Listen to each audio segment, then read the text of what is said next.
આગળના ટૉપિક ઉપર જઈએ તો ગરોળીઓ, ત્યાર પછી બીજું જે ગ્રુપ જે ગુજરાતમાં સરીસૃપોમાં કોમનલી જોવા મળે છે એ છે સાપ. તો હવે સાપની વૈજ્ઞાનિક ઢબે ઓળખ કેવી રીતના કરવામાં આવે એના વિશે થોડી ચર્ચા કરીએ. સાપની અંદર એ ગરોળીઓની અંદર જેવી વાત કરીએ એ હિસાબે શરીર જે આખું હોય છે એ ભીંગડાઓથી આવરિત હોય છે. એટલે માથા, શરીર અને પૂંછડીના ભાગે ભીંગડાઓની અથવા સ્કેલ્સની અરેન્જમેન્ટ કઈ રીતની હોય છે અને એનો નંબર શું હોય છે એના હિસાબે આઈડેન્ટિફિકેશન કરવામાં આવે છે. એ સિવાય મોર્ફોમેટ્રિક એટલે માપના લક્ષણો એ એક ઇમ્પોર્ટન્ટ ભાગ ભજવે છે આની અંદર.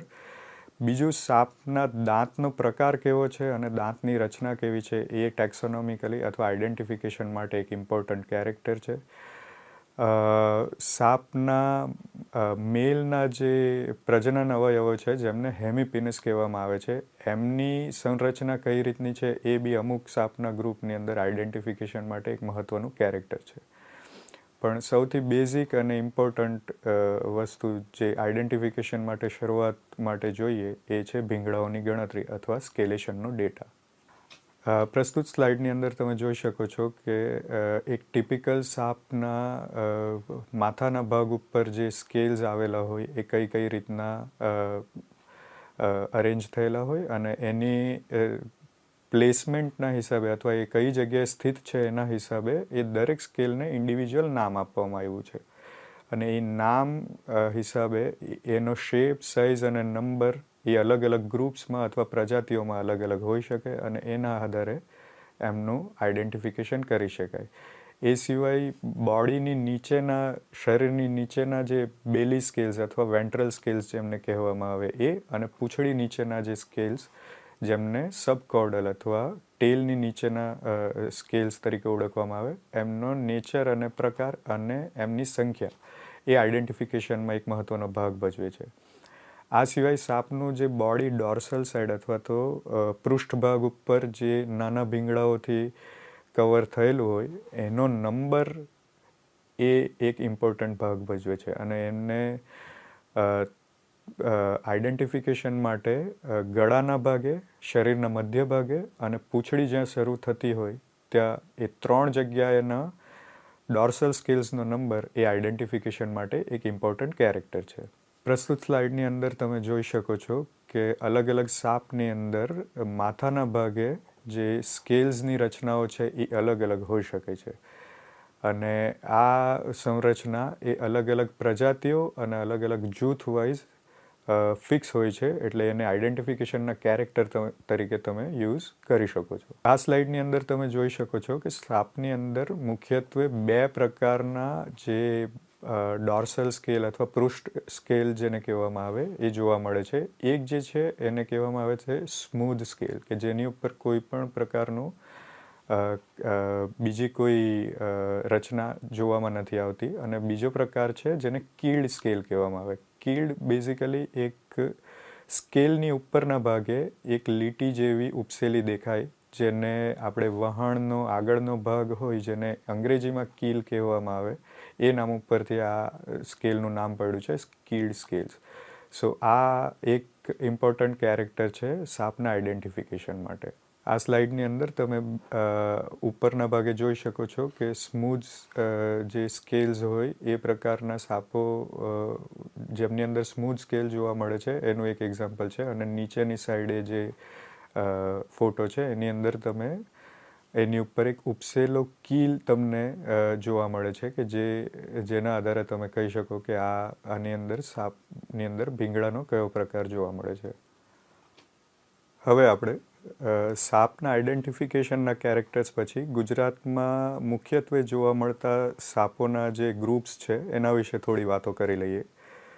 તો પહેલું જે ગ્રુપ ગુજરાતમાં જોવા મળે છે જેમને વોર્મ સ્નેક અથવા બ્લાઇન્ડ સ્નેક અથવા કૃમિ સાપ તરીકે ઓળખવામાં આવે છે.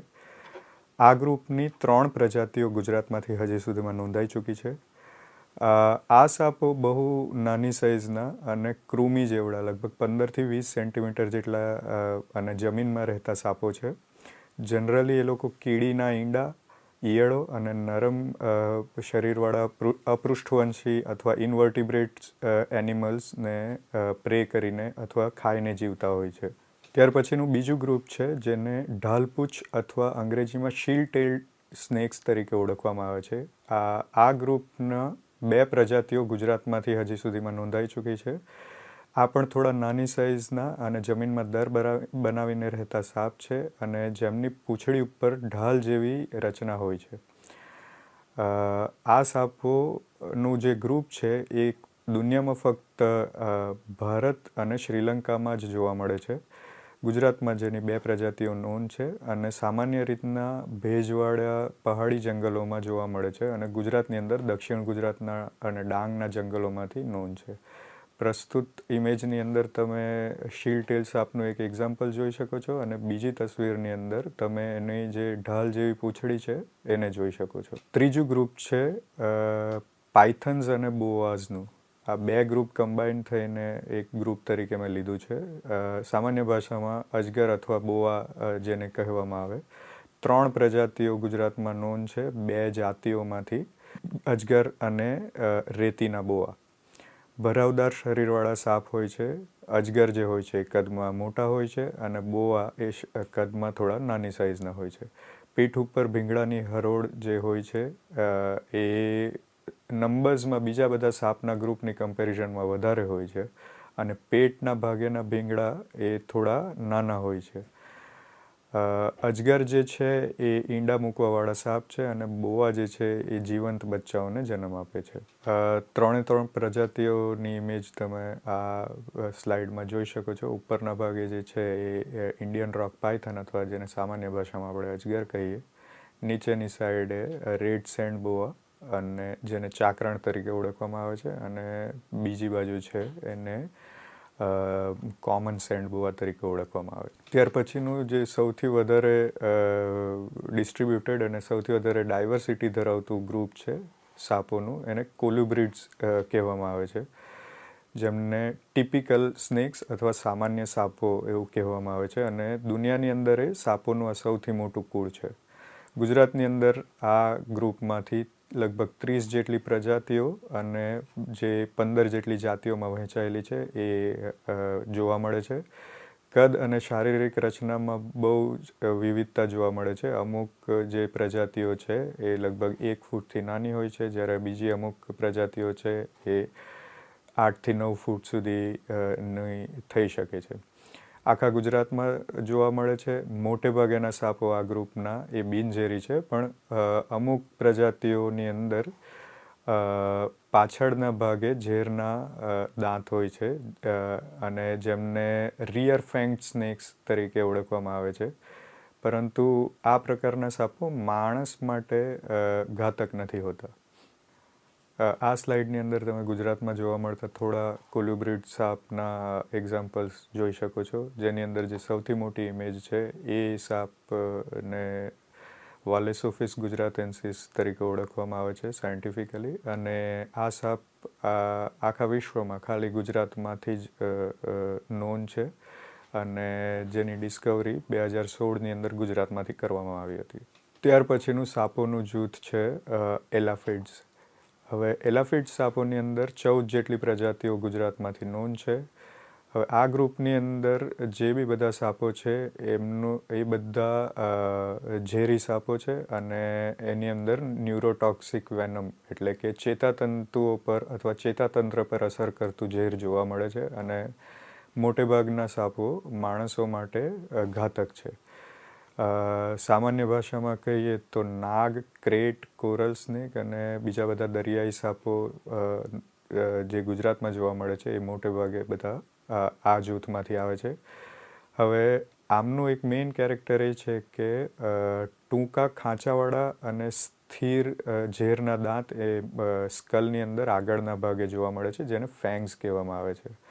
બીજું, સાપોની અંદર એક લોરિયલ એટલે ગાલના ભાગે એક લોરિયલ સ્કેલ જોવા મળે છે, જે આ ગ્રુપની અંદરથી એબસેન્ટ છે, જે બીજા બધા ગ્રુપ્સમાં જોવા મળે છે પણ આમાં જોવા નથી મળતો. એટલે આ સાપોને ઓળખવાનો એક મુખ્ય કેરેક્ટર એ લોરિયલ સ્કેલનો અભાવ છે.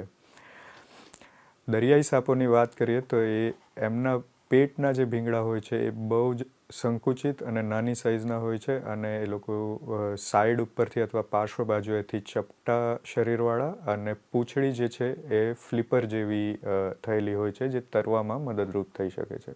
અહીં જમીન ઉપર જોવા મળતા જે એલાફિડ સ્નેક્સ છે એમની થોડી ઇમેજીસ છે. ઉપરને ભાગે તમે ડાબી બાજુએ જોઈ શકો તો એ ક્રેટ કે જે સૌથી ઝેરી કાળોતરા સાપ તરીકે ઓળખાય છે એ છે. ત્યાર પછી નાગ અથવા કોબરા છે અને નીચેની બાજુએ 2 કોરલ સ્નેક્સ છે. ત્યાર પછીનું એક બીજું મોટું ગ્રુપ સાપનું કે જેને વાઇપર્સ તરીકે ઓળખવામાં આવે છે. વાઇપર્સની ગુજરાતની અંદર 3 પ્રજાતિઓ 3 જાતિઓમાં જે વિભાજિત થયેલી છે એ જોવા મળે છે.